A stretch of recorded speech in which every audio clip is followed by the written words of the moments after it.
I only buy the finest tea leaves, sister. See, BOPF. BOPF is indicated on the pack. Sister, the art of tea. In the meantime, addressing a media briefing today, attorney at law Shira Laktilaka said that removing them from the party was against the rule of natural justice.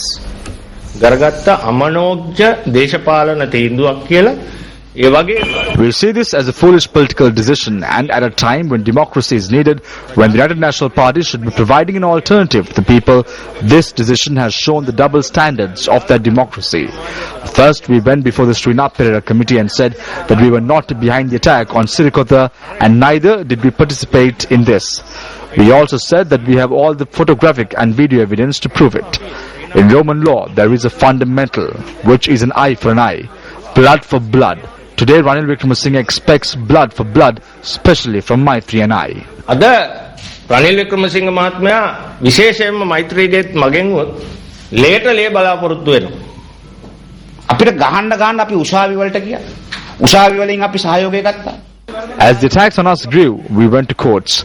We sought the assistance of the courts. We obtained verdicts from the courts. We tried to be as democratic as possible.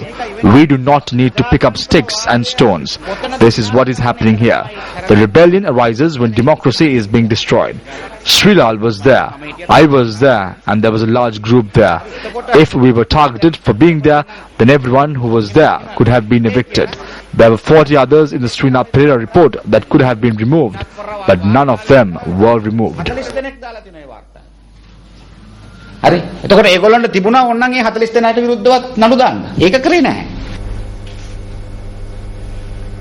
An individual who attempted to smuggle a kilogram of heroin into the country was arrested by the airport customs this morning.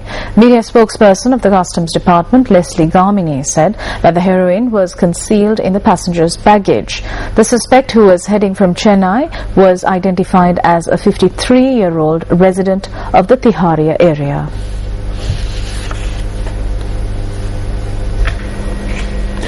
President Mahinda Rajapaksa paid his last respects to late President's Counsel Daya Perera today. Late President's Counsel Daya Perera's body is currently lying at his residence in Thimbirigasaya, Colombo. The President extended his condolences to the late lawyer's family when he arrived at the residence to pay his last respects. An old boy of Royal College, Colombo, Daya Perera represented the school rugby and football teams. He joined the Sri Lanka Law College after successfully completing his professional education as an advocate of the Supreme Court in 1954. During the period from 1998 to 2008, he was also the president of the Sinhalese Sports Club, or SSC, while working for the Attorney General's Department. President's Counsel Daya Perera, who also served the nation as a permanent representative to the United Nations in New York, was a loving father to 2 children.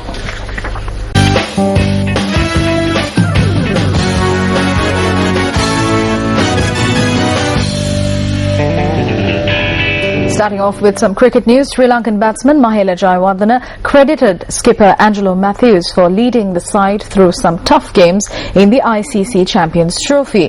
He expressed this view at the post-match media briefing after Sri Lanka beat Australia at the Kennington Oval yesterday.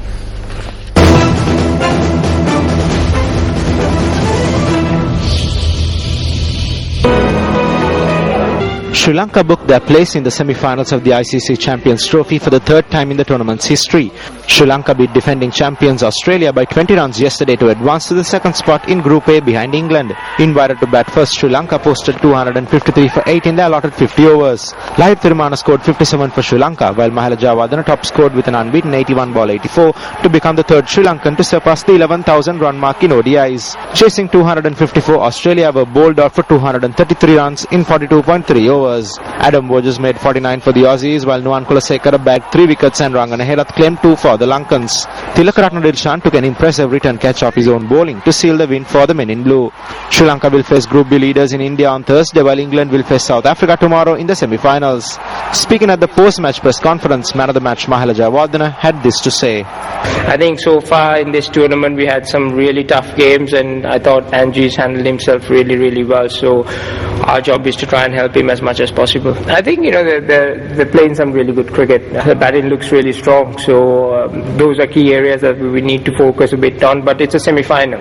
Warm-up games or whatever, it doesn't count right now. It's a big tournament. It's a semi-finals. I'll be desperate for every game to win. Simple as that. It's not about big trophies or whatever, just to win matches. So I'll have that same passion. I'll have that desperation to win games. It doesn't matter whether it's a semi-final, a final, or just a group game. As long as I have that attitude, and the rest of the boys, we'll go a long way. I remember Sanath Jayasuriya stating earlier that he wants the team to consist of new players together with experienced players. We can see the results of this requirement when we look at how the team is performing in England. Also, we can clearly see that the team's middle order has great strength due to the presence of Mahela Jayawardena and Kumar Sangakkara, and that gives a lot of support to the new players.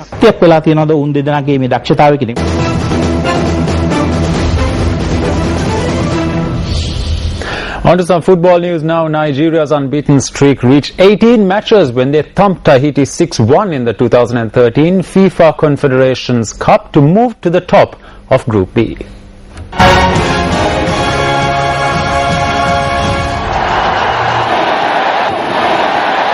African champions Nigeria didn't take long to get into their stride as they took the lead in the 5th minute through Uwa Eshejal. Nnamdi Oduamadi doubled Nigeria's lead 5 minutes later as he worked himself into some space in the box before applying the finish. It was 3-0 when Ahmed Musa's 26th minute cross was spilled by goalkeeper Xavier Zamin, and Oduamadi took advantage.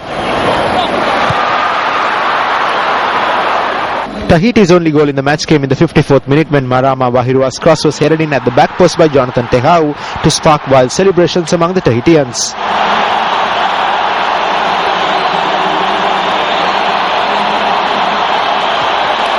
Tehau scored an own goal 15 minutes later to restore Nigeria's 3-goal advantage. Oduamadi then scored his hat-trick in the 76th minute as he turned in Brownie Diaz's cross.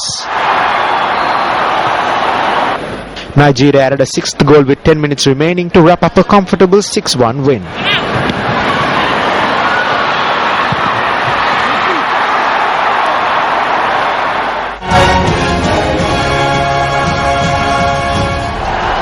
Well, Australia left it late in beating Iraq 1-0 to become the second country to qualify for the 2014 Football World Cup in front of 80,000 rain-soaked but euphoric fans at Sydney's Olympic Stadium today.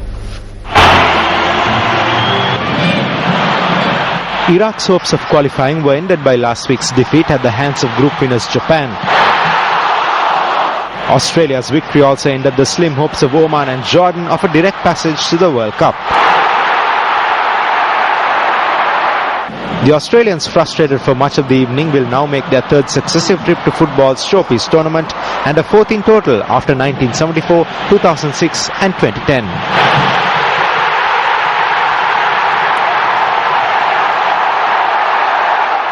Substitute striker Josh Kennedy headed the ball home 7 minutes from time to give the Socceroos the win they needed to secure second place in Asian qualifying Group B and the ticket to Brazil that goes with it.